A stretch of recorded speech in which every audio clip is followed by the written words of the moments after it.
যেগুলার পূজা আমরা করতাম, তোমার ভাতিজা মুহাম্মদ এই সমস্ত মূর্তিগুলাকে গালমন্দ করে, এগুলার বিরোধিতা করে, এগুলার বিরুদ্ধে কথা বলে, তাকে ফিরাও। যদি ফিরাও তাহলে তো কোনো কথা নাই, আর যদি তাকে এই কাজ থেকে বিরত না রাখতে পারো, মনের জায়গা রাখো তোমার ভাতিজা আমাদের হাতে রক্তাক্ত হবে, তাকে আমরা এই জমিন থেকে সরাইয়া দিব। পয়গম্বর মুহাম্মদুর রাসূলুল্লাহর চাচা আবু তালেব ভাতিজা মুহাম্মদ সাল্লাল্লাহু তাআলা আলাইহি ওয়াসাল্লামকে ডাক দিয়ে বললেন, ভাতিজা মুহাম্মদ শোনো, আরবের বড় বড় লিডাররা আমার কাছে আসছিল, আয়েশা এই বিষয়গুলা তোমার ব্যাপারে বলে গেছে। ও ভাতিজা, তুমি একাত্মবাদের দাওয়াত, ঈমান আর ইসলামের দাওয়াত আজকে থেকে বন্ধ করে দাও। পয়গম্বর মুহাম্মদুর রাসূলুল্লাহ মুখে প্রথমে কোনো জবাব দিলেন না। আল্লাহর পয়গম্বর কাঁদতে লাগলেন। এই পৃথিবীতে আপনি যদি কাউকে ভালোবাসেন, আমি যদি কাউকে ভালোবাসি, তার যদি চোখের পানি দেখি, তাহলে ভালোবাসার মানুষের চোখের পানি কারণে আবার আপনার দিলের ভিতরেও ভালোবাসা উতলিয়ে উঠে, ঠিক না বেঠিক?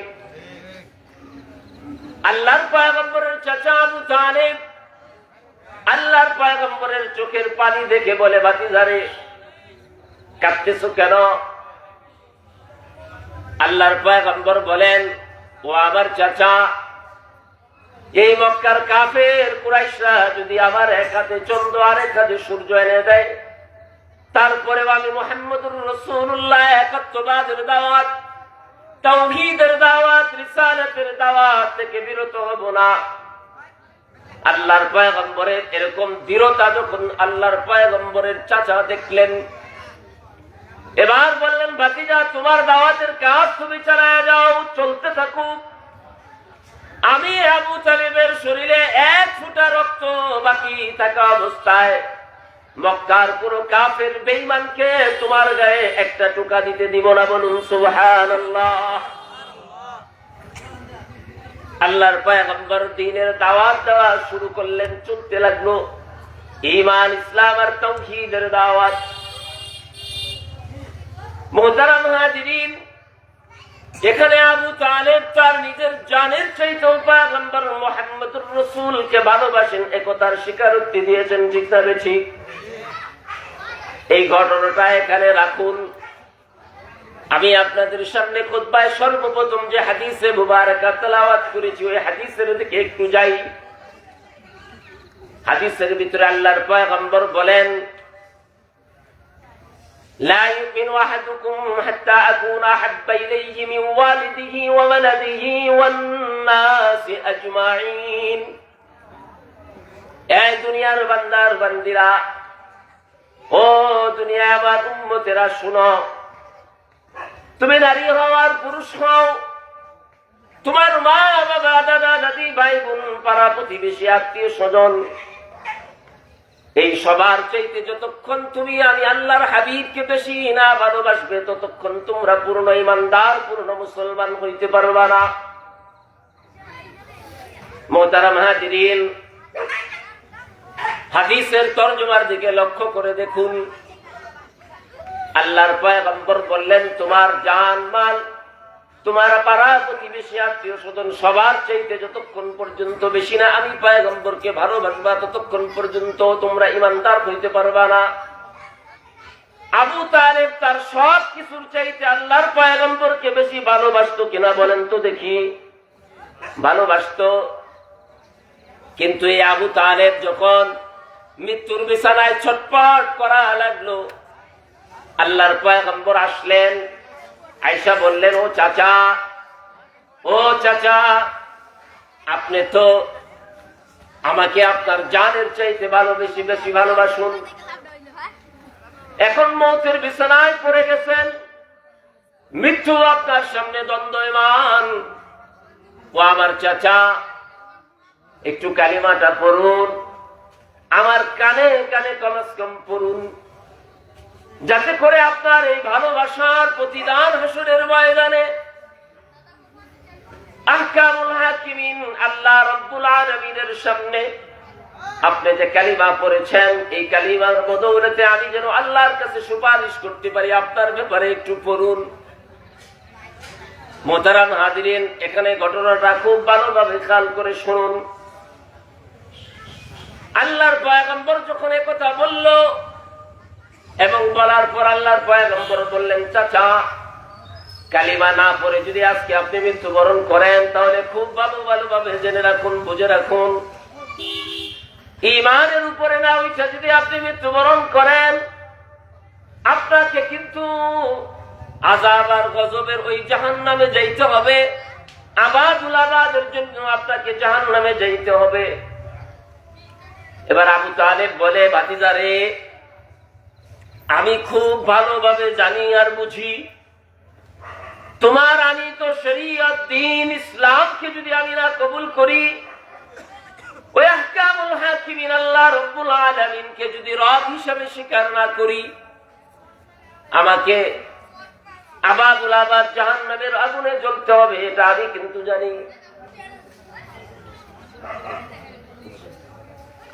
আবাদুল আবাদ আমাকে জাহান্নামে জ্বলতে হবে আমি জানি। তবে বিষয় হলো আমি এই মৌতের সময় যদি তোমার রবের উপরে ঈমান এনে মৃত্যুবরণ করি, তারা আরবের লোকেরা বলবে আবু তালেব তার পূর্ববর্তীদের ধর্ম ছেড়ে তার ভাতিজার ধর্ম গ্রহণ করে মৃত্যুবরণ করেছে। ও ভাতিজা মুহাম্মদ, আমার দ্বারা সম্ভব না তোমার সেই ধর্ম ঈমান আর ইসলামকে গ্রহণ করা। আমি আমার পূর্বের ধর্মের উপরেই মৃত্যুবরণ করতে চাই। নাউযুবিল্লাহি মিন যালিক। মুহতারাম হাজিরিন, আবু তালেব আল্লাহর নবীকে ভালোবাসতেন না?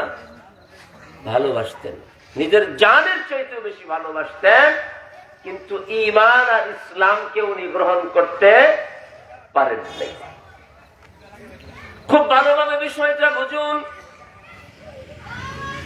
এখন এখানে স্বাভাবিকভাবে প্রশ্ন আসে, তাহলে কি হেদায়েত নবীর হাতে নাই? না না না না, নবীর হাতে হেদায়েত নাই। হেদায়েত হলো আল্লাহ পাকের হাতে। নবীর হাতে হেদায়েত দেখানোর রাস্তা আল্লাহ তাআলা দিয়ে দিয়েছেন। এইভাবে চললে, ঈমান আর ইসলাম কবুল করলে, ঈমান আর ইসলাম কবুল করার পরে, মুহতারাম হাজিরিন, আপনাদেরকে একটা দাওয়াত দিয়ে দিই। আলোচনার শেষে, মাহফিল শেষে সবার জন্য হাদিয়ার ব্যবস্থা আছে, আমরা সবাই নিয়ে যাবো ইনশাআল্লাহ। খানার ব্যবস্থা আছে। হাদিয়া বলতে খানার হাদিয়া, হাদিয়া তো অনেক ধরনের হয়। আল্লাহর পয়গম্বর মুহাম্মদুর রাসূলুল্লাহ সাল্লাল্লাহু তাআলা আলাইহি ওয়াসাল্লামকে আবু তালেব ভালোবাসতেন, তার নিজের জানের চাইতে বেশি ভালোবাসতেন। এত ভালোবাসার উপরেও কেন আবু তালেব হেদায়েতের উপরে উঠতে পারলেন না? কারণ হেদায়েত পয়গম্বরের হাতে নাই। কাউকে জান্নাত আর জাহান্নামে নিয়ে যাবে এরকম ক্ষমতা পয়গম্বরের হাতে নাই। যদি থাকতো, যেই মানুষটা আল্লাহর পয়গম্বরকে তার জানের চাইতে বেশি ভালোবাসতো, ওই মানুষটা অমুসলিম অবস্থায় মৃত্যুবরণ করার কথা ছিল না, ঠিক না ঠিক? আমাদের সমাজে এমন বহু মুসলমান পাওয়া যায় যাদের বিশ্বাস হলো দুই পীরের কাছে বায়াত হবে, দুই পীর দুই ডানায় ধইরা জান্নাতে নিক্ষেপ করে দিবে। বলুন নাউযুবিল্লাহি মিন যালিক। মুহতারাম হাজিরিন, হেদায়েত যদি রাসূলের কাছে থাকতো, রাসূলকে যেই সময় আল্লাহর পয়গম্বরের পাশে শুধুমাত্র দুর্বল মানুষরা ছিল, সবল যে কয়জন মানুষ ছিল তার ভিতরে উল্লেখযোগ্য একজন মানুষ ছিল আবু তালেব, আল্লাহর পয়গম্বরের চাচা। আল্লাহর নবী তাকে হেদায়েত দিয়ে দিতেন, কিন্তু পয়গম্বরের হাতে হেদায়েত নাই। হেদায়েত কার হাতে বলুন তো দেখি? আল্লাহর হাতে, আল্লাহর হাতে, আল্লাহর হাতে। হেদায়েতের একমাত্র কেবলমাত্র শুধুমাত্র মালিক হলো আহকামুল হাকিমিন আল্লাহ রাব্বুল আলামিন। আল্লাহর পয়গম্বর দুই ওমরের জন্য হেদায়েতের দোয়া করলেন। কয় ওমর? কথা বলেন, কয় ওমর? দুই ওমর। এক ওমর হলো ওমর ইবনুল খাত্তাব, আরেক ওমর হইল আবু জাহেল। আবু জাহেলের একটা নাম হইল ওমর ছিল। দুই ওমরের জন্য আল্লাহর পয়গম্বর হেদায়েতের দোয়া করলেন। আহকামুল হাকিমিন আল্লাহ রাব্বুল আলামিন হযরত ওমর ইবনুল খাত্তাব রাদিয়াল্লাহু তাআলা আনহুর জন্য হেদায়েত কবুল করলেন, ওনাকে হেদায়েত দিলেন। কিন্তু জ্ঞানের পিতা, জ্ঞানীদের পিতা আবুল হিকাম আবু জাহিলকে আল্লাহ রাব্বুল আলামিন হেদায়েত দিলেন না। কেন দিলেন না? কেন দিলেন না? হযরত ওমর ইবনুল খাত্তাব রাদিয়াল্লাহু তাআলা আনহু দারুন নদওয়ার ভিতরে বৈঠক বসে গেল। মুহাম্মদ আমাদের ধর্মের মুখে চুনকালি দিতেছে, বাপ দাদার ধর্ম অবমাননা করতেছে, দেব দেবীদের বিরুদ্ধে কথা বলতেছে। ঈমান আর ইসলামের কারণে স্বামী স্ত্রীর ভিতরে ঝগড়া ফাসাদ লেগে গেছে। মুহাম্মদকে বহু ধরনের লোভনীয় প্রস্তাব পেশ করা হয়েছে, মুহাম্মদ প্রস্তাব কবুল করে না। সর্বশেষ মিস্টার ইবলিস সহ পরামর্শ হয়েছে আল্লাহর পয়গম্বরকে জমিন থেকে শেষ করে দিবে। কে মারার জন্য তৈরি আছে? কে কে মারবা বলো? হযরত ওমর ইবনুল খাত্তাব তখন বেঈমান নাফরমান তরবারি নিয়ে দাঁড়ায় গেল, আমি ওমর মুহাম্মদের কল্যাণে আসব। সিদ্ধান্তের পরে হযরত ওমর ইবনুল খাত্তাব রাদিয়াল্লাহু তাআলা আনহু আল্লাহর পয়গম্বরকে হত্যা করার জন্য রওনা দিয়ে দিল। প্রতিমধ্যে যাইতে যাইতে এক ব্যক্তির সাথে সাক্ষাৎ হলো। জিজ্ঞাসা করে, ওমর কোথায় যাও? বলে, আমি তো মুহাম্মদকে হত্যা করার জন্য যাইতেছি। ওই ব্যক্তি বলে, আরে মুহাম্মদকে তো পরে হত্যা করবা, তোমার বোন আর বোন জামাই তো ঈমান আর ইসলাম কবুল করে বসে আছে। বলে, তাই নাকি? বলে, তাহলে আগে তাদের ফয়সালা করব, তারপরে মুহাম্মদের ব্যাপারে সিদ্ধান্ত নিব। হযরত ওমর ইবনুল খাত্তাব রাদিয়াল্লাহু তাআলা আনহু তার বোনের বাড়ি চলে গেলেন। যাওয়ার পরে টোকা দিলেন, ঘরে প্রবেশ করলেন। ঈমান আর ইসলাম গ্রহণ করার পরে বোনের উপরে টর্চার, নির্যাতন, নিপীড়ন করলেন। বোনটার শরীর থেকে যখন টকবক করে রক্ত গড়ায় পড়তে লাগলো, হযরত ওমর ইবনুল খাত্তাবের হৃদয়ের ভিতরে দয়া মায়া জেগে উঠলো। হযরত ওমর বলেন, ও বোন, যখন দরজায় এসে দাঁড়াইছিলাম, কিসের যেন একটা মধুর আওয়াজ পাইছিলাম, সুন্দর একটা আওয়াজ শুনতেছিলাম। হযরত ওমর যখন দরজায় দাঁড়াইছিলেন, বোন আর বোন জামাই মিলে কি তেলাওয়াত করছিল? আল্লাহর কালাম, আল্লাহর কালাম, আল্লাহর কালাম। কোরআনে হাকিমের কিছু আয়াত তাদের কাছে ছিল, যেটা তেলাওয়াত করতেছিল। আজকে বড় আজীব আর আশ্চর্য লাগে, মুসলমানকে কেউ কোরআন তেলাওয়াতে বাধা দেয় না, কেউ মারে না, কেউ পিটায় না, কেউ কাটে না। কিন্তু মুসলমানের কাছে আজকে শত সহস্র বছর যাবৎ কোরআনে হাকিম আছে, মুসলমান কোরআন তেলাওয়াত করে না। মুসলমানের ঘরে টিভিটা বড় চাকচিক্য সুন্দর অবস্থায় থাকে, ফিরিস্তা প্রত্যেক দিন মুছে, সোফাগুলা প্রত্যেক দিন ঝাড়ু দেয়, কাজের মহিলা প্রত্যেক দিন টাইলস গুলা মুছে। কিন্তু এমন হতভাগা মুসলমান আছে যার ঘরে কোরআন আছে, কোরআনের উপরে ময়লা পড়ে, কোরআন ময়লায় ময়লিত হয়ে গেছে। ঠিক না বেঠি? ও মুসলমান, কি জবাব দিবা? কি জবাব দিবা? আহকামুল হাকিমিন আল্লাহ রাব্বুল আলামিন হাসরের ময়দানে তোমাকে আমাকে যদি ধরে, এই বান্দার বান্দি বড় মায়া করে দয়া করে বানাইছিলাম, বিনা দরখাস্তে মুহাম্মদুর রাসূলুল্লাহর উম্মত বানাইছিলাম, এক দামি আসমানি কালাম যেটা সরাসরি আমি আহকামুল হাকিমিনের কথা ছিল দিছিলাম, তেলাওয়াত করস নাই, ওয়াজতে ফেলা রাখছস। আজকে একটু জবাব দে, আমার কালাম কেন কেন এইভাবে অযত্নে ফেলায় রাখছস? জবাব থাকবে, থাকবে জবাব। মুহতারাম হাজিরিন, রমজান আমাদের সামনে নিকটবর্তী, খুব কাছে, খুব কাছে। আগামীকালকে নিসবে শাবান, এরপরে মাত্র 15 দিন বাকি থাকবে, রমজান আসতেছে। শুধু সওয়াব আর সওয়াব, নেক আর নেকের সময় আসতেছে। আমরা যারা এখানে উপস্থিত আছি, আজকে থেকে ওয়াদা করতে পারি, আগামীকালকে ফজরের নামাজের পর থেকে যারা কোরআন তেলাওয়াত করতে জানি, তারা তেলাওয়াত শুরু করে দিব। রাজি আছি তো ইনশাআল্লাহ? যারা তেলাওয়াত করতে জানি না, যারা কোরআনে কারীম পড়তে জানি না, তারা কমস কম এই ওয়াদা করি, আগামীকালকে ফজরের পরে মসজিদের মুয়াজ্জিন ইমাম আমার নাতি পুতি হাফেজ হাফেজা যদি থাকে তাদের কাছে কোরআন শিক্ষা শুরু করবো। রাজি আছি তো ইনশাআল্লাহ? ও মুহতারাম হাজিরিন, আল্লাহর কালাম আহকামুল হাকিমিন যদি জিজ্ঞাসা করে বান্দার বান্দিরে, দুনিয়ায় তুই একদিন 10, 12, 15, 20 বছরের যুবক ছিলি, বাবার সাথে চাচার সাথে খেতে গেছিলি, খেতে জায়গায় দেখছিস তোর বাবার চাচার তোর বড় ভাইরা খেতে বীজ বপন করতেছে, চারা রোপণ করতেছে, তুই পারতি না, তাদেরকে দেখা দেখা শিখছস, তাদেরকে দেখা দেখা শিখছস, কিন্তু আমার কালাম কেন শিখলি না? আজকে জবাব দেখি জবাব দিব। এজন্য মুহতারাম হাজিরিন, আমরা রাজি আছি তো আল্লাহর কালাম তেলাওয়াতের জন্য। আহকামুল হাকিমিন আমাদের সবাইকে কোরআন পড়নে ওয়ালা বানায়া দেন, বলুন আমিন। হযরত ওমর ইবনুল খাত্তাব তার বোনকে ডাক দিয়ে বলে, বোন কি যেন তেলাওয়াত শুনতেছিলাম? বোন বলে, হ্যাঁ আমি তো মালিকের কালাম তেলাওয়াত করতেছিলাম। বলে, একটু খুলে দাও, একটু ধরি, একটু দেখি। হযরত ওমরের বোন বলে, না না, এই কালাম বড় দামি কালাম, এই কোরআন বড় দামি কোরআন, এই কোরআন নাপাক অবস্থায় ওযুবিহীন অবস্থায় ধরা যাবে না।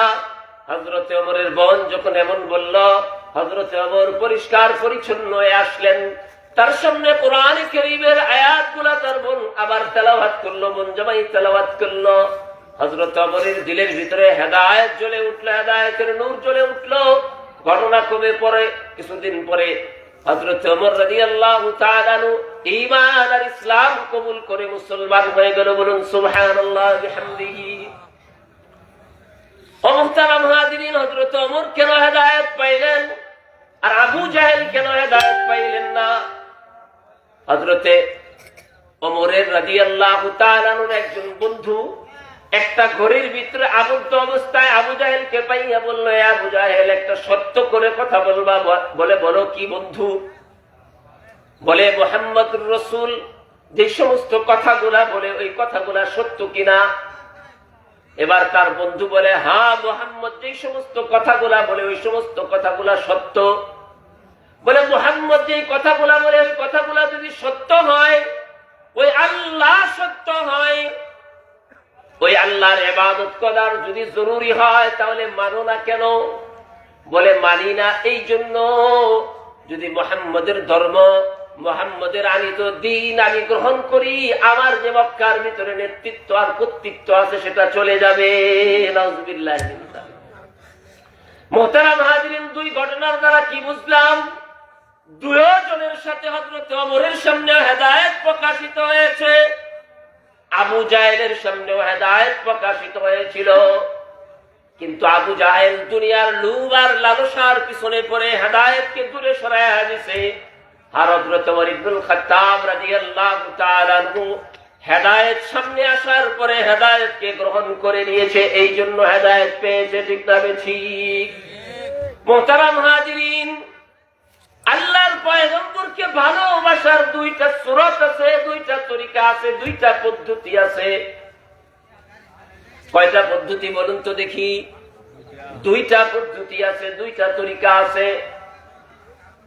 একটা পদ্ধতি হইল আল্লাহর পয়গম্বরকে ভালোবাসতে হবে। আল্লাহর পয়গম্বর যেই পথ আর পদ্ধতিতে ভালোবাসতে বলেছেন সেই পথ আর পদ্ধতিকে মাইনা ভালোবাসতে হবে। ঠিক না ঠিক? সেই পথ আর পদ্ধতির নাম কি?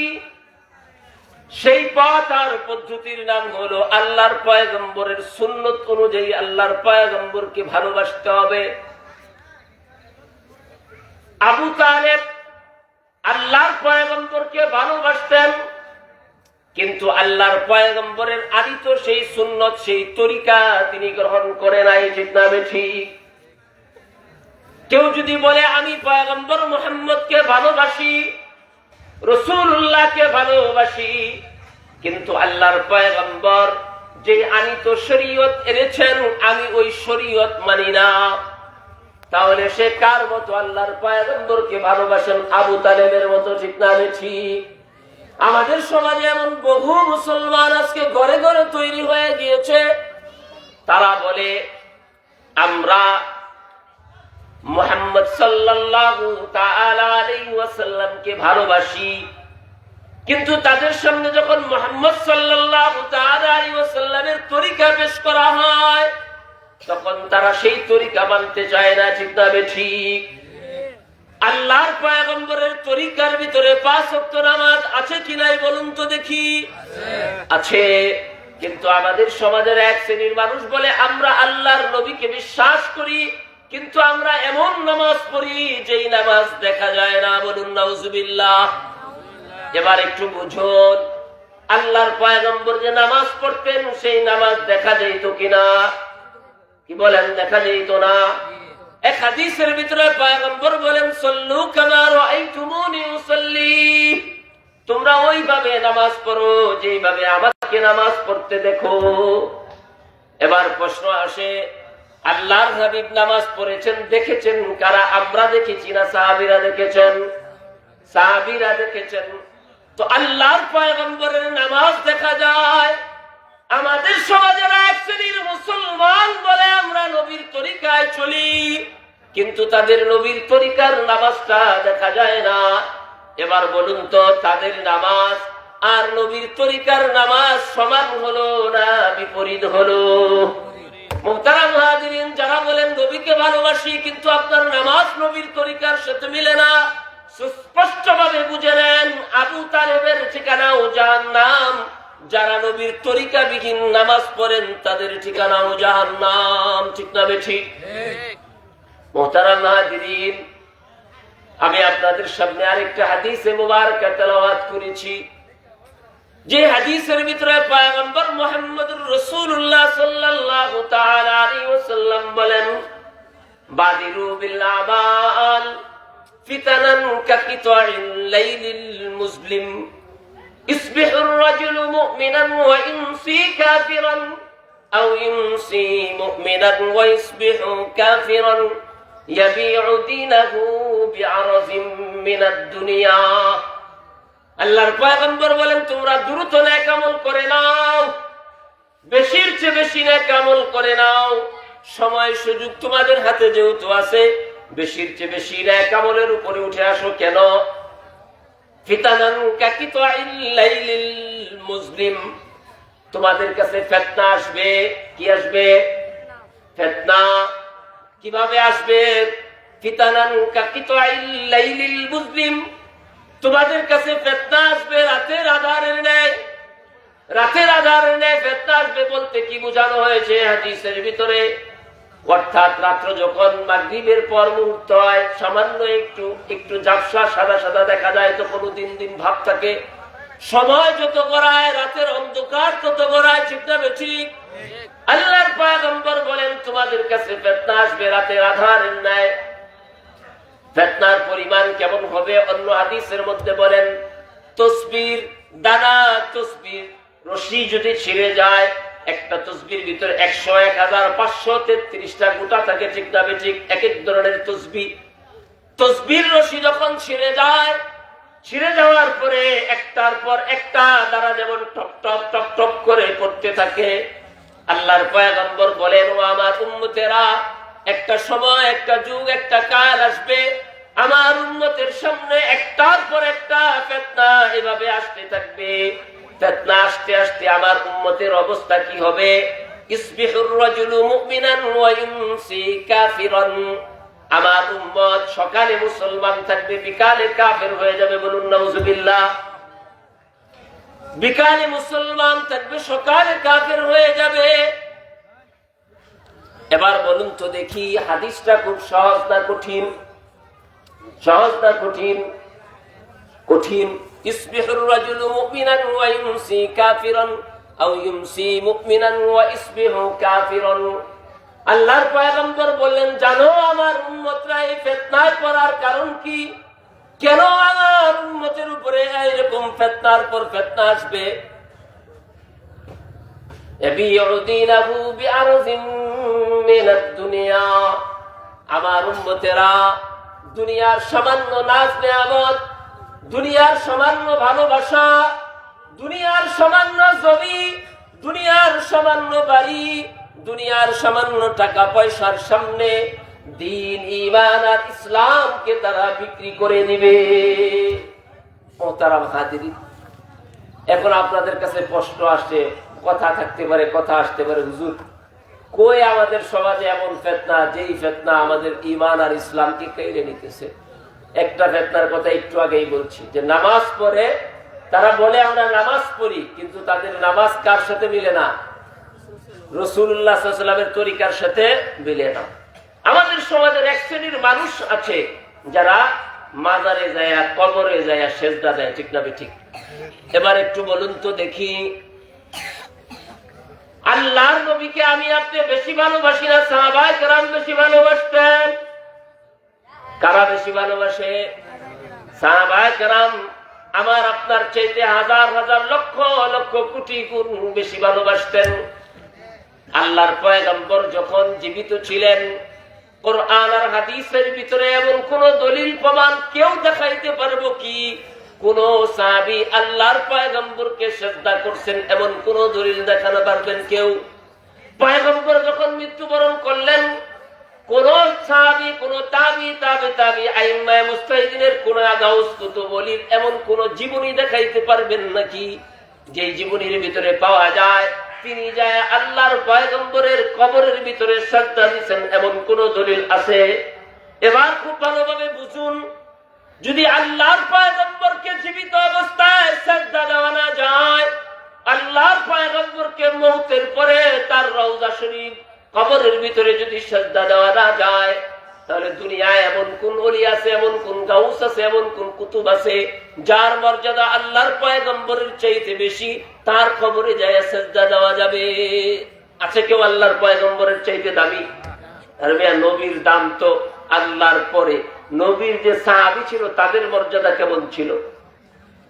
হযরত আব্দুল কাদের জিলানী রাহিমাহুল্লাহু তাআলা আনহু বলেন, সাহাবায়ে কেরামের মর্যাদা আর সম্মান এত বেশি, সাহাবায়ে কেরাম রিদওয়ানুল্লাহি তাআলা আলাইহিম আজমাইন যে জিহাদ করেছেন, যুদ্ধ করেছেন, যে সমস্ত ঘোড়া, উট যেগুলোর উপরে সওয়ার হয়ে তারা যুদ্ধের ময়দানে জিহাদ করেছেন, ওই সমস্ত প্রাণীর পায়ের খুরের ভিতরে যে বালু আর ধুলি কণা লাগছে, আমি আব্দুল কাদের জিলানীর মতো শত সহস্র হাজার পীর আর বুজুর্গ একসাথে করলেও ওই বালির সম পরিমাণ দাম হবে না। সুবহানাল্লাহ। ও মুসলমান, তাহলে এগুলো আমাদের জন্য ফিতনা কিনা বলেন তো দেখি? অবশ্যই অবশ্যই ফিতনা। মুহতারাম হাজিরিন, আমাদের সমাজে এক শ্রেণীর মুসলমান এমন আছে যে মুসলমান এই ক্ষেত্রে পুরুষের চাইতে মহিলারা আগায় রয়েছে। যেহেতু মা বোনরা ওয়াজ শুনতেছেন, আপনাদের দৃষ্টি আকর্ষণ করে কথাটা বলতে চাই। অনেক মার বোন এমন আছে, বিবাহ হয়েছে 10, 12, 15, 20 বছর হয়ে গেছে, সন্তান হয় না। আছে কি নাই? আছে কি নাই? আছে। এই মার বোন মান্নত করে মাজারে যায়। এমন মাজারও বাংলাদেশে আছে যে মাজারের ভিতরে পাথর আছে, পাথরের উপরে মোমবাতি গইলা গইলা পড়তেছে। মহিলারা যায় ওই মোমবাতি নিয়ে পেটের ভিতরে ঘষে তার গর্ভে সন্তান আসবে। বলুন নাউজুবিল্লাহ মিন যালিক। এমন মাজার, এমন পুকুর আছে, ওই পুকুরে গোসল করলে নাকি সে গর্ভবতী হয়ে যাবে। নাউজুবিল্লাহ মিন যালিক। মুহতারাম হাজিরিন, আমাদের মুসলিম জাতির পিতার নাম কি বলুন? হযরত ইব্রাহিম খলিলুল্লাহ। হযরত ইব্রাহিম আলাইহিস সালাতু ওয়াস সালামের সর্বপ্রথম সন্তানের নাম কি? হযরত ইসমাঈল আলাইহিস সালাতু ওয়াস সালাম। কত বছর বয়সে আসছিলেন?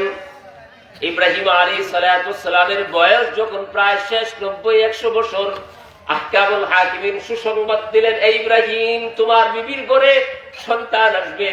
ইব্রাহিম আলাইহিস সালাতু ওয়াস সালাম বলেন, আল্লাহ বয়স তো শেষের দিকে, শরীর তো দুর্বল হয়ে গেছে। এবার আমি আপনাদেরকে জিজ্ঞাসা করতে চাই, ইব্রাহিম আলাইহিস সালাতু ওয়াস সালামের পূর্বে আরো নবী অতিবাহিত হয়ে গিয়েছিল কিনা? অনেক নবী অতিবাহিত হয়ে গিয়েছিল।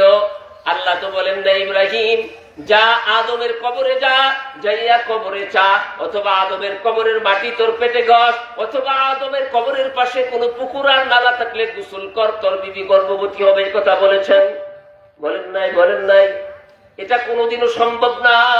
কারণ আহকামুল হাকিমিন বলছেন, আমার যাকে ইচ্ছা তাকে আমি ছেলে দেই, যাকে ইচ্ছা আমি মেয়ে দেই, যাকে ইচ্ছা ছেলে আর মেয়ে উভয়টাই দেই, যাকে ইচ্ছা আমি নিঃসন্তান রাখি। ও মুহতারাম হাজিরিন, সন্তান দেওয়ার মালিক কে বলুন তো দেখি? আল্লাহ আল্লাহ আল্লাহ। মুহতারাম হাজিরিন, আমাদের সমাজের মুসলমান আজকে এমন ফিতনার ভিতরে পড়ে গেছে। এই মানুষটা কিছুক্ষণ আগে মুসলমান ছিল, কিন্তু এই বিশ্বাসের কারণে এই মাত্র সে বেঈমান হয়ে গেল। ঠিক না ঠিক? মুহতারাম হাজিরিন, রাত্র অনেক দীর্ঘ হয়ে গিয়েছে, 11:30 বাজে, আর 10 মিনিট কথা বলবো, তারপরে আলোচনা গুছিয়ে নিয়ে আসবো।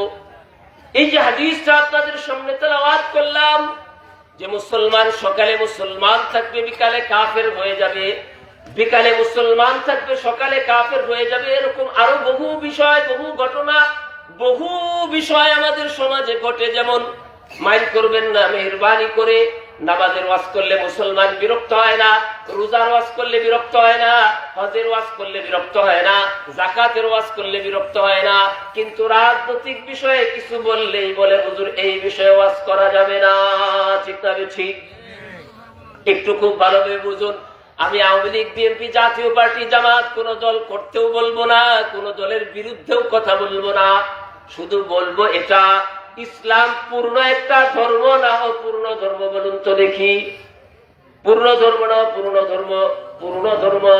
পয়গম্বর মুহাম্মদুর রাসূলুল্লাহ মক্কার কাফির আর বেঈমানদের নির্যাতন, নিপীড়ন আর নিষ্পীড়ন সহ্য না করতে পেরে আহকামুল হাকিমিনের হুকুমে মক্কা থেকে সফর করে হিজরত করে মদিনায় চলে আসলেন। আসার 1 থেকে 1.5 বছর পরে পয়গম্বর মুহাম্মদুর রাসূলুল্লাহ মদিনার ভিতরে ইসলামী স্টেট কায়েম করলেন, নিজে হলেন রাষ্ট্রপ্রধান। টানা 8.5 থেকে 9 বছর পর্যন্ত আল্লাহর পয়গম্বর নিজে মদিনার প্রধানমন্ত্রী থেকে মদিনা পরিচালিত করেছেন। ঠিক না ঠিক? বাংলাদেশের মতো প্রায় 50টা রাষ্ট্র ওই সময় আল্লাহর পয়গম্বরের হাতে এই পরিমাণ বর্গ কিলোমিটার আল্লাহর পয়গম্বরের হাতে চলে এসেছিল। আল্লাহর পয়গম্বর দুনিয়া থেকে চলে গেলেন, খুব ভালোভাবে বুঝছেন, চলে গেলেন। এ কথার দ্বারা উদ্দেশ্য কি? মৃত্যুবরণ করলেন। আল্লাহর পয়গম্বরের মৃত্যু হয়েছে এ কথা যেমন সত্য, সমস্ত নবী এবং রাসূল আল্লাহর পয়গম্বর সবাই কবরে জিন্দা, এ কথাও আমাদের বিশ্বাস। ঠিক না ঠিক? আল্লাহর পয়গম্বর চলে যাওয়ার পরে খুলাফায়ে রাশিদিন টানা 30 বছর পর্যন্ত রাষ্ট্র ব্যবস্থা কায়েম করলেন। খেলাফত ব্যবস্থার মাধ্যমে রাষ্ট্র ব্যবস্থা পরিচালনা করলেন। হযরত ওমর ইবনুল খাত্তাবের যুগে অর্ধ পৃথিবী মুসলমানদের হাতে চলে এসেছিল। ঠিক না ঠিক? মুহতারাম হাজিরিন, হযরত ওমরের পরে বনি উমাইয়া, বনু আব্বাসিয়া, বনু উসমানিয়া এসে সর্বশেষ 1924-এ আজকের তুরস্ক যে দেশের প্রেসিডেন্ট রিসেপ তাইয়িপ এরদোগান, ওই সময় ওই দেশের প্রেসিডেন্ট ছিল কে? কামাল আতাতুর্ক নামক একজন নাস্তিক, একজন সেকুলার, একজন ধর্মনিরপেক্ষ বিশ্বাসী একজন ব্যক্তি ছিল, যেই ব্যক্তির মাধ্যমে তুরস্কে আইসা ইসলামী খেলাফত ব্যবস্থা ধ্বংস হয়ে গিয়েছিল। মুহতারাম হাজিরিন, আমি আপনাদেরকে যে কথাটা বুঝাইতে চাইতেছি, নামাজ, রোজা, হজ, যাকাত, তাসবিহ, তাহলিল, জিকির, আজকার যেমন ইবাদত, রাজনীতি ইবাদত কিনা বলুন তো দেখি? আমাদের দেশের প্রত্যেকটা মুসলমান চায় দেশের একটা টাকাও যেন বিদেশে না যায়, একজন মুসলমানও যেন আরেকজন মুসলমানের উপরে নির্যাতন নিপীড়ন না করে। ঠিক না ঠিক? একদল মুসলমান আরেকদল মুসলমানকে কেন মারবে? আওয়ামী লীগ কেন বিএনপি কে মারবে? বিএনপি কেন আওয়ামী লীগকে মারবে? জামাত, জাতীয় পার্টি একজন আরেকজনের উপরে নির্যাতন নিপীড়ন কেন করবে? মুহতারাম হাজিরিন, এই নির্যাতন নিপীড়ন আর নিষ্পীড়নের পিছনে আমি আপনি ভাবতেছি সিস্টেমের পরিবর্তন হলে এই নির্যাতন নিপীড়ন নিষ্পীড়ন বন্ধ হয়ে যাবে, দেশের টাকা দেশে থাকবে, বিদেশে যাবে না। না না, কোশ্চিনকালেও এই গণতন্ত্র, এই সমাজতন্ত্র, এই রাজতন্ত্র দ্বারা রাষ্ট্র পরিচালনা করলে রাষ্ট্রের এই সমস্ত দুর্নীতি বন্ধ হবে না। ঠিক তবে ঠিক? মুহতারাম হাজিরিন, খুব ভালোভাবে বুঝুন, খুব ভালোভাবে বুঝুন, খুব ভালোভাবে বুঝুন। এই যে গণতন্ত্র, এই যে সমাজতন্ত্র, এই যে রাজতন্ত্র, এগুলা আল্লাহর দেওয়া না মানুষের বানানো? বলুন তো দেখি। মানুষের বানানো, মানুষের বানানো মতবাদ দিয়া, মানুষের বানানো ইসলাম দিয়া কোনদিন রাষ্ট্রে শান্তি আসতে পারে না। মুহতারাম হাজিরিন, এই যে একদল ক্ষমতায় থাকতে চায়, একদল ক্ষমতায় যাইতে চায়, এই মারামারি আর কাটাকাটির দ্বারা একজন মুসলমান আর একজন মুসলমানকে হত্যা করতেছে। অথচ আল্লাহর কোরআন বলে, ওমান কাতালা নাফসাম বিগাইরি নাফসিন আও ফাসাদিন ফিল আরদি ফাকান্নামা কাতালান নাস জামিআ ওয়ামান আহইয়াহা ফাকান্নামা আহইয়ান নাস জামিআ। মুহতারাম হাজিরিন, যারা নেতৃত্ব আর কর্তৃত্বের কারণে মানুষ মারেন, দেখেন আল্লাহর কোরআন আপনার ব্যাপারে কি বলে। আল্লাহর কোরআন বলে, সমাজের কোন একটা মানুষ যদি কোন নিরপরাধ একজন মানুষকে হত্যা করে, গোটা পৃথিবীর সমস্ত মানুষকে হত্যা করলে যেই পরিমাণ গুনাহ হবে, আহকামুল হাকিমিন তার আমলনামার ভিতরে সেই পরিমাণ গুনাহ রেখে দিবেন। বলুন নাউজুবিল্লাহি মিন যালিক। আমাদের সমাজে একদল আরেকদলকে মারে কিনা? মুহতারাম হাজিরিন, আমি মুসলমান, আমার ঈমান আল্লাহর কাছে সবচেয়ে দামি বস্তু, সবচেয়ে মূল্যবান বস্তু। আল্লাহর পয়গম্বর বলেন, আল ঈমানু বিসওয়া সাবউনা শুবা ফাআফজালুহা কাউলু লা ইলাহা ইল্লাল্লাহ ওয়া আদনা ইমাতাতুল আযা আনিত তরিক আল হায়াউ শিবাতুম মিনাল ঈমান। আল্লাহর পয়গম্বর বলেন, ঈমানের ৭৭টির উপরে শাখা আছে, তার ভিতরে সর্বোচ্চ শাখা হলো লা ইলাহা ইল্লাল্লাহ। এ কথার সাক্ষ্য দেওয়া সর্বনিম্ন শাখা হলো আল ঈমান। যে সর্বনিম্ন শাখা হলো আল ঈমান, সর্বনিম্ন শাখা হলো যে রাস্তায় যদি কোনো কষ্টদায়ক বস্তু দেখো, ওই বস্তুটাকে সরাইয়া দেওয়া হলো সর্বনিম্ন শাখা। মুহতারাম হাজিরিন, একজন মুসলমান আর একজন মুসলমানকে যদি কষ্ট দেয়, তাহলে তার ঈমান থাকে না, তার ইসলাম থাকে না। আজকে আমার দেশে দেখা যায় ভাই ভাইকে কষ্ট দিতেছে, আত্মীয় আত্মীয়কে কষ্ট দিতেছে, পাড়া প্রতিবেশী একজন আরেকজনকে কষ্ট দিতেছে। এই জন্য মুহতারাম হাজিরিন, ঈমানের যদি হেফাজত করা লাগে, ইসলামের যদি হেফাজত করা লাগে, একজন মুসলমান কোনদিন আরেকজন মুসলমানের উপরে নির্যাতন নিপীড়ন নিষ্পীড়ন করতে পারে না। ঠিক না ঠিক? মুহতারাম হাজিরিন, মৌতের পরে আমি আপনি আমরা সবাই মৃত্যুবরণ করব কিনা বলুন তো দেখি। করার পরে আল্লাহ রাব্বুল আলামিনের দরবারে যখন উঠব, আল্লাহ রাব্বুল আলামিনের সামনে দুই শ্রেণীর মানুষ থাকবে। আমার কথা শেষ করে দিতেছি। এক জান্নাতি, আরেক হলো জাহান্নামী। ঠিক না ঠিক? আল্লাহ রাব্বুল আলামিন জান্নাতি মানুষগুলার ডান হাতে আমলনামা দিবে, আমলনামাগুলা খুলবে, কইলা দেখবে হাজার হাজার লাখ লাখ লক্ষ লক্ষ কোটি কোটি কোরআন কারীমের তেলাওয়াতের সওয়াব, মসজিদ বানানোর সওয়াব, মাদ্রাসা বানানোর সওয়াব, হাফেজ আলেম বানানোর সওয়াব। মানুষ প্রশ্ন করবে, মালিক এত সওয়াব কোথা থেকে আসলো, এত নেক কোথা থেকে আসলো? আহকামুল হাকিমিন বলবে, দুনিয়ায় মসজিদ বানাইছিলা, মাদ্রাসা বানাইছিলা, হাফেজ বানাইছিলা, আলেম বানাইছিলা, লজিং রাখছিলা, এরপরে ধারাবাহিক ভাবে যারা হইছে সবার সমপরিমাণ নেক আমল। আহকামুল হাকিমিন আল্লাহ রাব্বুল আলামিন আমি তোমাদের আমলনামার ভিতরে দিয়েছি। বলুন সুবহানাল্লাহ। আরেক শ্রেণীর মুসলমান উঠবে, উঠার পরে তার আমলনামা খুইলা দেখবে এত হাজার এত কোটি টাকা লুণ্ঠনের গুনাহ, এত এত মানুষ হত্যার গুনাহ। ওই বান্দা আল্লাহকে ডাক দিয়ে বলবে, আল্লাহ জমিনে কাউকে তো একটা টুকাও দেই নাই, কোনদিন একটা টাকা সম্পদ চুরি করি নাই। আহকামুল হাকিমিন বলবে, এই বান্দার বান্দি, জমিন ছিল আমার, আসমান ছিল আমার, আসমান আর জমিনের মাঝখানে যত নিয়ামত আমি দান করছিলাম, কিন্তু আমার আসমান আর জমিনের মাঝখানে যে জায়গাটুকুর মালিক তোদেরকে দান করেছিলাম, এই জায়গাটুকু ইসলাম অনুযায়ী চালাস নাই, খেলাফত অনুযায়ী চালাস নাই, গণতন্ত্র সমাজতন্ত্র রাজতন্ত্র আর পুঁজিবাদ অনুযায়ী চালাইছ। ওই নেতাকে ভোট দিছ, চেয়ারম্যান মেম্বার এমপি বানাইছ। যে লোকগুলা তাদের জীবনে যত চুরি করছে, যত ডাকাতি করছে, যত সন্ত্রাসী করছে, যত মানুষকে গুম করছে, যত মানুষকে আয়না ঘরে পড়ছে, যত আলেমের হাতে বেরি পড়াইছে, যত উলামায়ে কেরামকে নির্যাতন নিপীড়ন আর নিষ্পীড়ন করছে, যত পরিমাণ সম্পদ তারা আত্মসাৎ করছে, সম পরিমাণ গুনাহ আহকামুল হাকিমিন তোর আমলনামার ভিতরে লিখে দিয়েছি। নাউজুবিল্লাহি মিন যালিক। মুহতারাম হাজিরিন, এই জন্য মুহতারাম হাজিরিন, একজন মুসলমানের জন্য খেলাফত ব্যবস্থার দিকে ফিরা, নামাজ রোজা হজ যাকাতের মতো ফরজ। সংক্ষিপ্ত সময়ে যে কথাগুলো বললাম